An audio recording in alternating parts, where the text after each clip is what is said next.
Have you ever watched a reality competition where a front runner, like a returning powerhouse who literally just dominated the premiere, gets eliminated in episode 2 because of a single chaotic backstage vote? I mean, it is unhinged. Babes, my jaw is still on the floor. I haven't slept. I haven't eaten. I am completely spiraling. And you should be spiraling, honestly, because what we just witnessed was the absolute death of meritocracy on reality television. Literally. You are watching the established rules of a franchise just completely disintegrate in real time. It's like watching a chess match where suddenly the pawns unionize, form a mob, and just drag the queen off the board. Oh my God, yes. But, babes, welcome back. This deep dive is for the queens, the kings, the gays, the theys, the dolls, the divas, the allies, and literally every single babe listening. GCU. Whether you're here in sequins, sweatpants, or somewhere in between, welcome home. We love you, we see you, and we are so, so happy you're spending this fabulous little corner of the internet with us today. So grab a glass of something strong. I actually have a sparkling rosé right here. Oh, cheers to that, bestie. Let's raise a glass to authenticity, self-expression, chosen family, and, every single person who's ever had the courage to be unapologetically themselves. Especially when the world tells you to tone it down. Cheers, babe. Because today, we are doing a deep dive into Canada's Drag Race All-Stars. Season 1, Episode 2, which is titled Song of the Summer. And let me just set the thesis for this entire discussion right now. Do it. This episode proves that when you give drag queens a loaded weapon, they won't just aim it at the biggest threat, right? They will accidentally blow up the entire season's structural integrity. It is so messy. But before we even get into the workroom, we have to start with our favorite warm-up. Yeah. If you had a drag alter ego, like, what are we giving the girls today? Let's hear the fantasy. Oh, I've had this locked and loaded for years. I bet you have. My drag name is Misinformation. Ugh, I hate how good that is. Right. And my signature entrance line would be, I read the terms and conditions, and I do not agree. Stop. That is so you. Well, my performance song is exclusively like late 90s Fiona Apple album cuts. Oh, completely undanceable. Exactly. Nothing you can dance to. Just me staring intensely at the judges, seething with conceptual rage. I am terrified already. Good, good. My runway aesthetic is strictly architectural avant-garde. Think Thierry Mugler meets a very expensive, very angry villainess. Naturally. And the signature move. My completely unnecessary but iconic signature move is producing a tiny jeweled magnifying glass to just inspect the other girls' hemlines during Untucked. You would be universally despised by the cast and just beloved by the gay men on Twitter. It's the perfect formula, honestly. Thank you. What about you? Give me the emotional crying in the mirror fantasy. Okay. My drag name is Anita Moment. Okay, wait, I love that. Anita Moment, yes. Right. Entrance line is, I'm not crying, my lashes are just heavy. True. And my performance song has to be something devastating like Celine Dion's It's All Coming Back to Me Now, but like the full 7-minute version. You want people weeping in the club. I want them sobbing. Yeah. My aesthetic is high camp Broadway, giant tulle, tearaway ball gowns, so much glitter, you literally choke on it. A choking hazard, we love that. And my signature move is dropping to my knees during a ballad and literally begging the front row for validation. So basically just you on a Tuesday night. You are so mean, but yes, exactly. I mean, I call it like I see it. Okay, babes, before we dive into the trauma of this episode, let's take a minute to celebrate some joy. What deserves a standing ovation from you this week? I'm giving my flowers to the concept of boundaries. Ooh, okay. Specifically, a local barista who, when a customer was just screaming about a mobile order, just stared at them, blinked slowly, and said, I'm going to walk into the back now until you find your peace. Away. And she just left. It was the most glamorous display of self-preservation I have ever seen. I tipped her $20. That is icon behavior. We love a boundary. Truly. What about you? Okay, my standing ovation is much softer, obviously. I am giving flowers to my neighbor's golden retriever, Barnaby. Oh, I love Barnaby. Right. I was having a horrible mental health day yesterday, and Barnaby essentially broke away from his owner, ran across the street, and shoved his massive head into my chest until I started laughing. Animals just know, babe. They just know. Barnaby is the true reigning queen of our neighborhood. Absolute royalty. Now, let's keep the creative juices flowing and play the category is. Oh, I'll go first. I want a runway called Costco Couture. Bulk bitch eleganza. Oh my You God. have to construct a garment entirely out of things you can buy in a 24-pack. I am picturing like a corset made of rotisserie chicken containers. Exactly. Or like a ball gown of just toilet paper rolls, but high fashion. Okay, my category is brunch with your ex. Oh, the drama. The prompt is you have to look incredibly wealthy, completely unbothered, but also subtly chaotic. Give me a visual. Like maybe you're wearing an oversized pair of sunglasses to hide the fact that you've been crying, but your coat is cashmere and costs more than his rent. Oh, I would destroy that runway. Boy would live for it. Here's another one. Wi-Fi went down chic. Oh, the horror. The look has to convey the sheer existential panic of your router dying in the middle of sending a very important, highly passive-aggressive email. Oh my God, an avant-garde gown made of tangled Ethernet cables and glowing red router lights. I see the vision. It's very that. But babes, enough about our imaginary drag careers. Let's head into the workroom, because Canada's finest are about to remind us why this franchise is pure magic and also like pure psychological warfare. Yeah, let's lay the groundwork for anyone listening who might not fully grasp the mechanics of what we're dealing with this season. It is so different. It really is. The producers have introduced this new twist called the Golden Beaver. For those who missed the premiere, here's the new reality. RuPaul and the judges, they do not decide who goes home. Which is wild. Wild. They simply pick a top queen and a bottom three. Then the safe queens retreat to the Untucked lounge, deliberate among themselves, and vote to save one of the bottom three. And then the remaining two lip sync for their lives. Exactly. Picture yourself in that workroom. You aren't just trying to impress Brooklyn Heights anymore. You are playing a literal social deduction game. Yeah. Every side eye, every shared lipstick, every borrowed pair of tights is currency. Which brings us to the hangover from episode 1. Yeah. The queens walk back into the workroom after Jackie Cox's elimination, and Near Enough, who basically spent the entire premiere acting like a mob boss, promising to rip everyone to shreds. She was terrifying. She is suddenly doing major damage control. It was jarring. The votes from the first Golden Beaver are revealed, and Nira gets a big fat goose egg. 0 votes to save her. Ouch. And you can see the panic flash in her eyes. But I have to give her credit, babe. She doesn't throw a tantrum. She immediately takes the L. She pivots. Yeah. She admits she blew up her own alliances by playing too hard, too fast, and she actually pulls Juicebox aside the next day for a genuine apology. See, I don't buy the sincerity of that apology for a second. Wait, really? But I absolutely applaud the strategy. From a psychological standpoint, this is a classic reality TV reset. Think of, like, Dan Giesling on Big Brother or Richard Hatch on Survivor. Okay, yeah. If you come out of the gate as an overt aggressor, you immediately become the consensus target because you are introducing friction into a group that is just desperate for harmony. But why don't you buy the sincerity? She looked genuinely remorseful to me. Because Nira is a highly intelligent, adaptive gamer. She recognized that her threat level wasn't based on her talent. It was entirely based on her social abrasiveness. Okay, I see that. By falling on her sword and apologizing to Juicebox, she isn't necessarily expressing deep moral regret. She is actively trying to lower her threat level. Oh, she's sending a signal. Exactly. Yeah. She's essentially sending a beacon to the other queens saying, I am a rational actor. I can be reasoned with. Please don't vote me out next. It's Survival Mechanics 101. Okay, that makes sense. She realized the playbook from regular Drag Race just doesn't work here. You can't just be the fierce, mean diva if those same girls hold your life in their hands. You really can't. And it seems to work. The tension breaks just in time for the most chaotic mini-challenge I think I've ever seen. Oh my God, the soccer challenge. Yes. Canadian Olympic gold medalist Julia Grosso pops up on video to introduce it. And the queens are given 10 minutes to get into quick drag. 10 minutes. It's practically impossible. Right. And their task is to act as goalkeepers on an indoor astroturf while a, quote, twink in a soccer kit just aggressively boots soccer balls at them. It was so stupid and so funny. Drag queens in smeared lipstick and mismatched wigs diving onto fake grass. It's the perfect injection of absurdity to break that heavy, untucked tension. But what's wild is how this mini-challenge completely flips the power dynamics. Because Nira, the girl who had 0 votes the night before, completely dominates it. She was like a pro. She somehow transforms into an elite goaltender. She wins $2,500, and, crucially, she earns the title of team captain for the Maxi Challenge. Talk about a rebound. She goes from the bottom of the social hierarchy to holding the reins in less than 24 hours. It's whiplash. It really is. And the other captain, by default of having won the previous week's Maxi Challenge, is Pythia.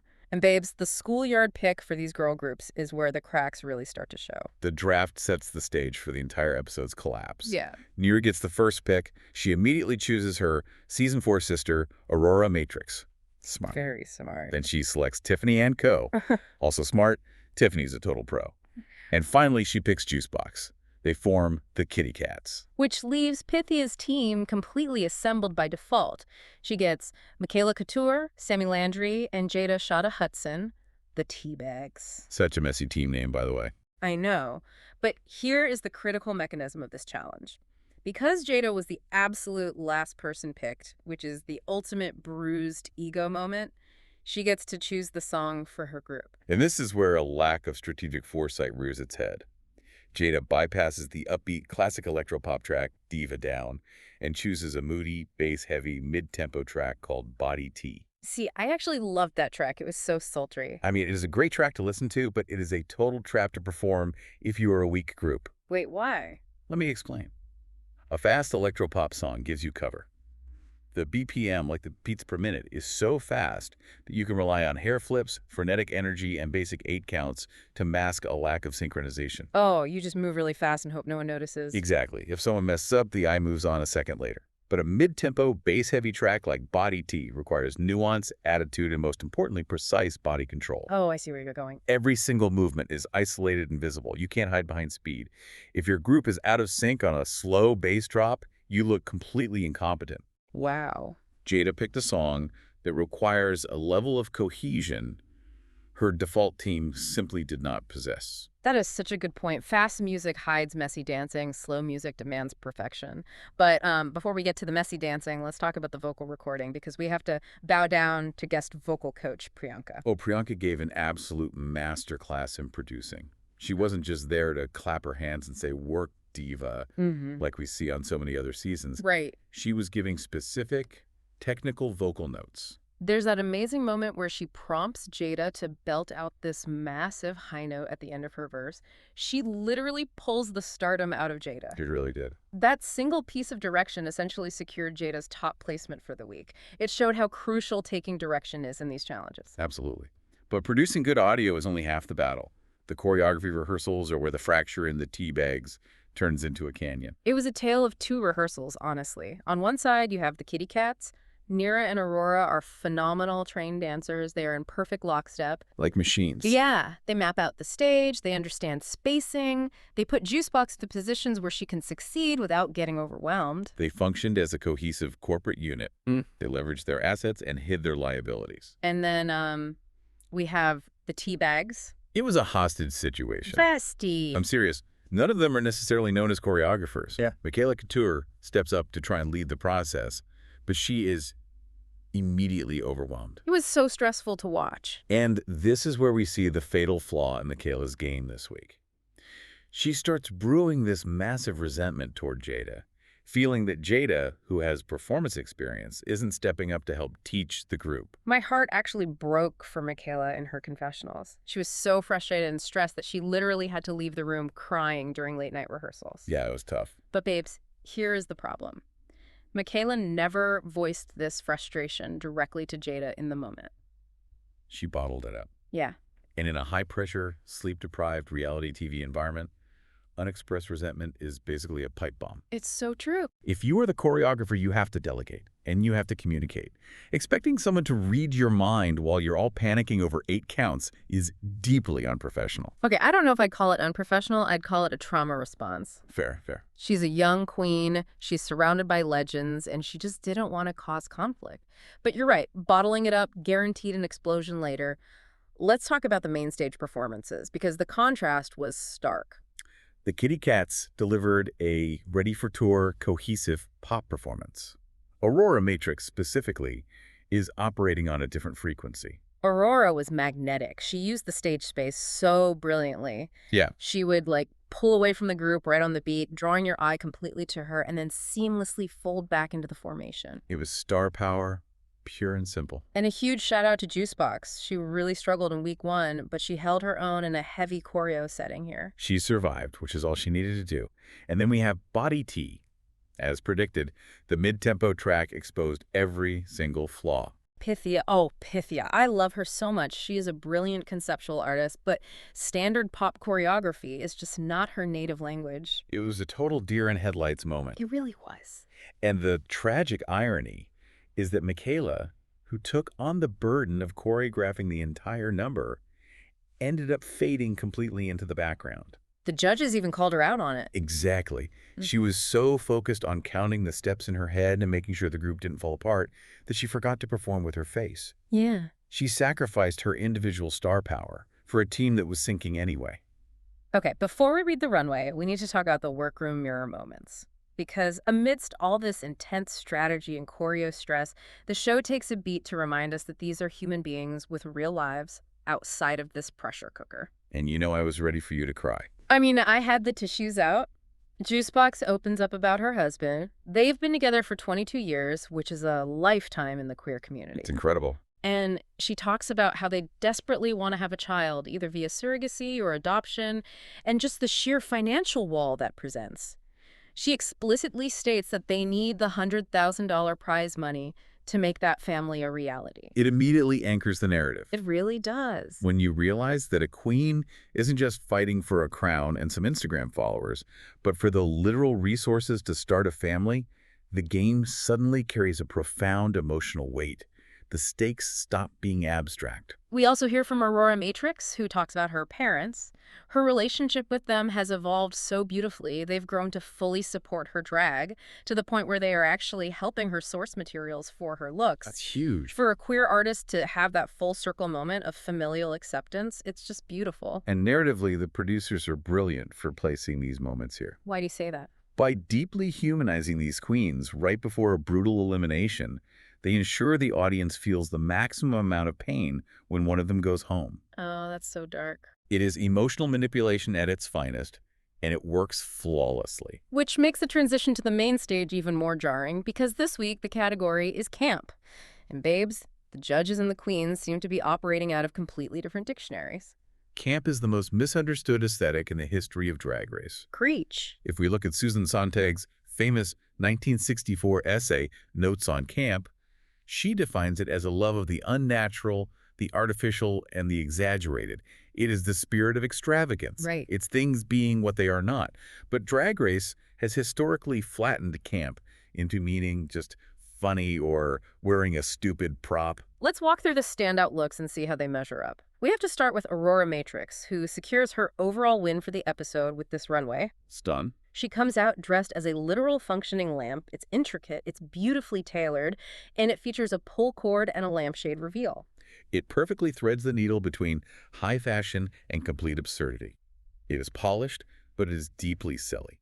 That hits the Drag Race definition of camp perfectly. Then we have Pythia.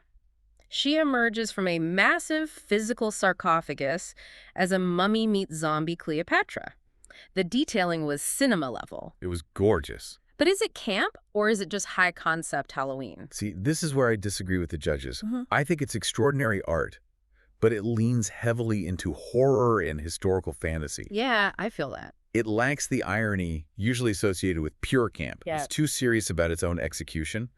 But Brooklyn Heights basically hyperventilated over it and called it one of her favorite looks ever, so what do I know? Jada Shada Hudson walks out in an audacious, big black cock outfit, a giant rooster. Subtle. It's a direct visual pun. It's loud, it's body, it is traditional drag camp. It was fine. A little Yeah. predictable, honestly. But my absolute favorite, purely for the conceptual audacity, was Sammy Landry. Oh my God, the AI dress. She comes out in this intentionally hideous, asymmetrical quilt dress that is meant to look like a glitchy AI-generated filter. It was what? Hands glued in the wrong places, warped proportions. That is a highly modern interpretation of camp.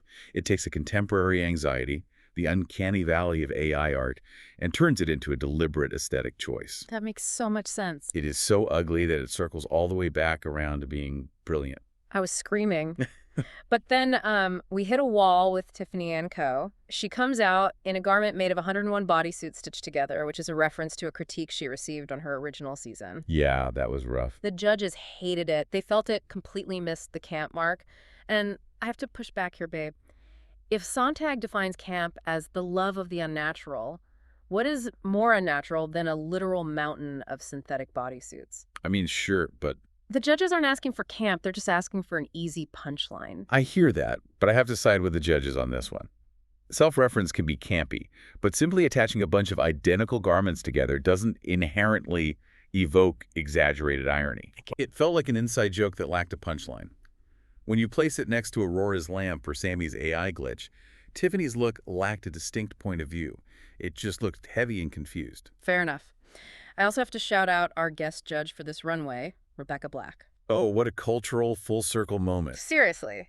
To go from being globally bullied for Friday in 2011 to becoming a highly respected, queer hyperpop icon, it's amazing. If our listeners haven't kept up with her music, you are missing out on genuine bangers. And on the panel, she was phenomenal. She gave incredibly specific, insightful critiques. She clearly understands performance on a deep level, and honestly, she outshone some of the permanent panel members. She understands what it means to be hyper-scrutinized and to have to construct a resilient persona. She was a fantastic addition. But all that positive energy evaporated the second the queens left the main stage. Because after the judges' critiques, we are left with our bottom three: Pythia, Makayla Couture, and Tiffany & Co. And babes, this is where the episode shifts from a drag competition into a literal psychological thriller. We enter the mini Untucked lounge. The safe queens are sitting there holding the golden beaver, waiting to be convinced. The power trip. It is up to the bottom three to plead their cases.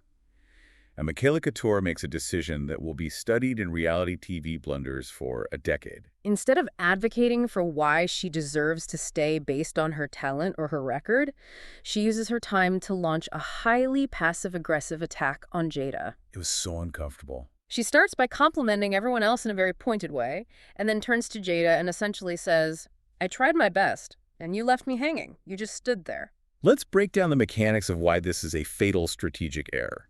In a game determined by peer voting, your primary objective when you are on the chopping block is to make the people holding the power feel comfortable saving you. Right. You want to elicit empathy, or you want to project value to their future game. You definitely don't want to make them want to crawl out of their own skin. Precisely.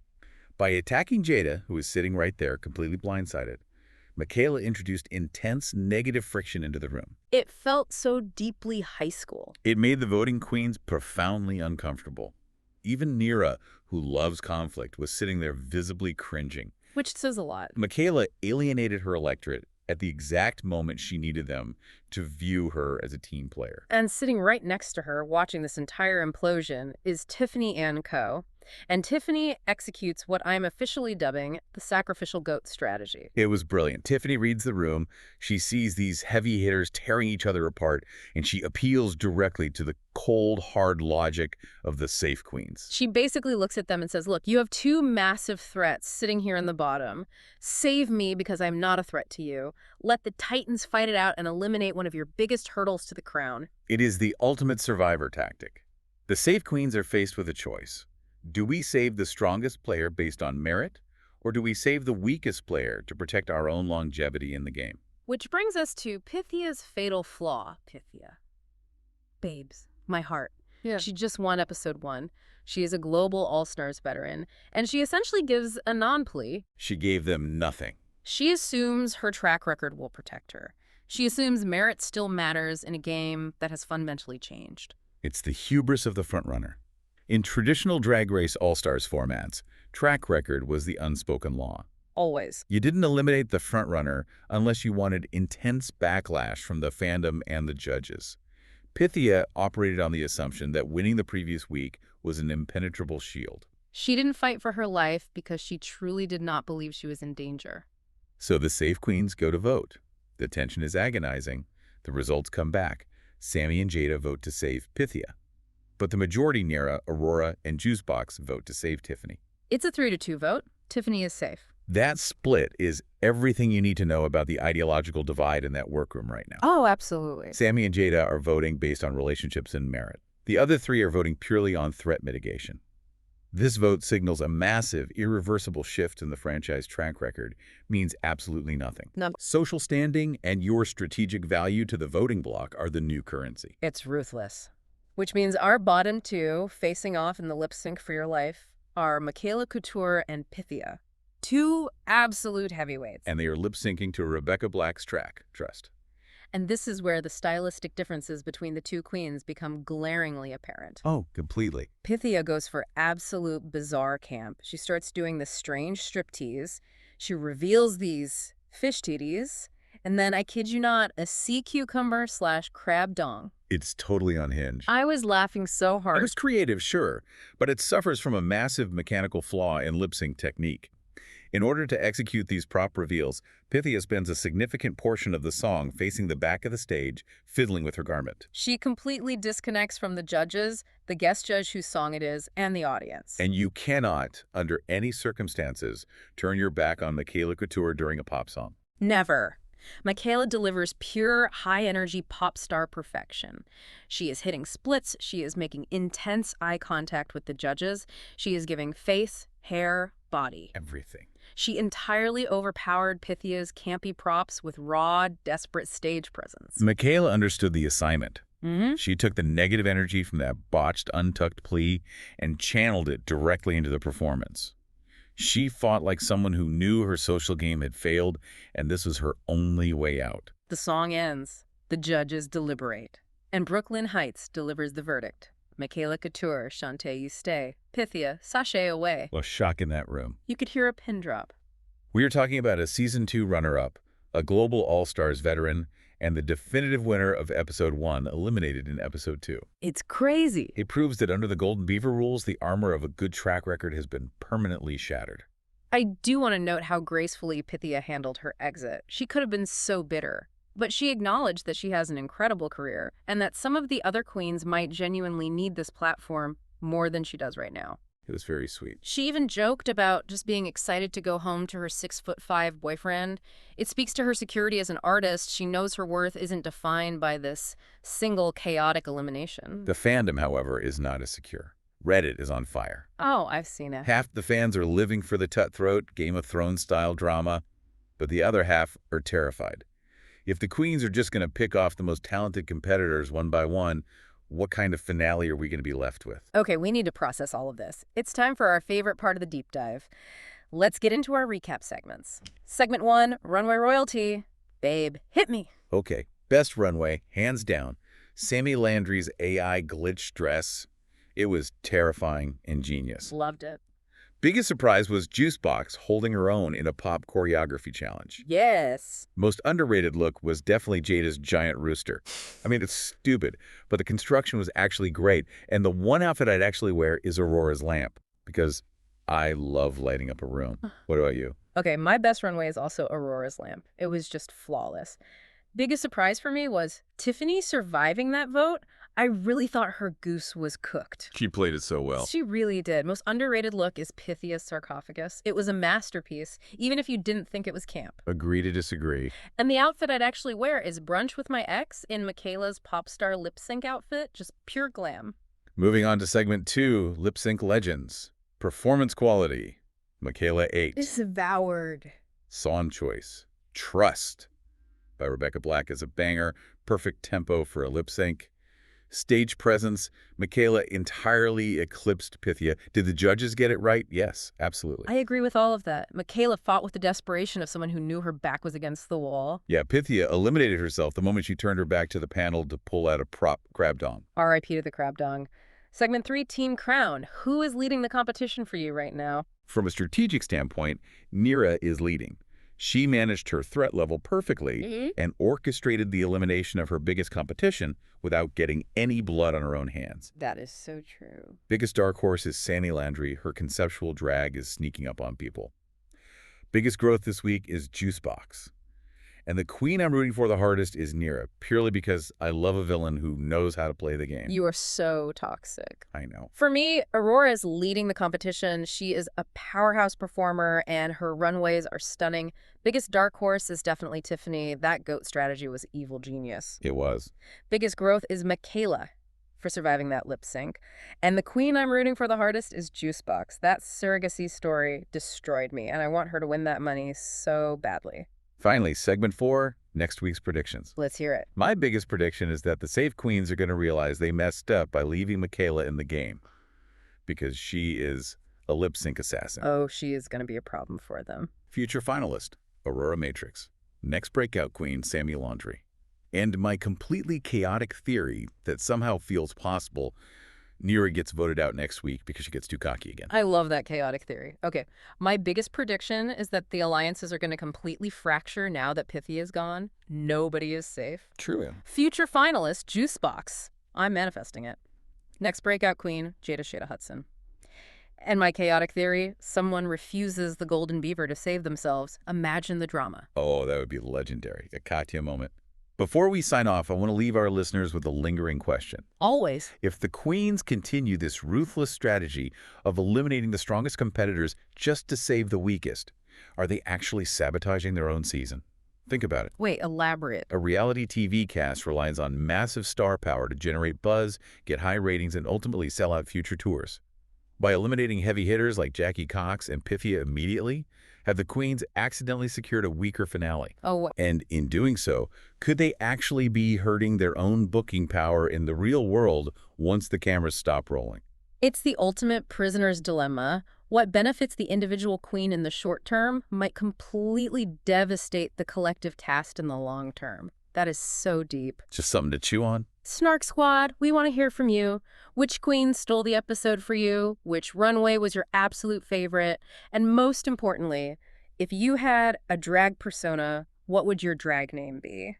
Sound off in the comments, tweet us, carrier pigeon, whatever works. Please send us carrier pigeons. Thank you to the queens, the kings, the gays, the theys, the allies, and every single babe listening for making this community such a fun, welcoming, and messy place to be. We love you so much. We really do. Don't forget to subscribe, leave us a 5-star review because anything less is homophobic, and share this deep dive with someone who loves drag, creativity, and a little fabulous chaos. Stay fierce. Stay fabulous. Stay exactly who you are. And we'll see you on the snark side.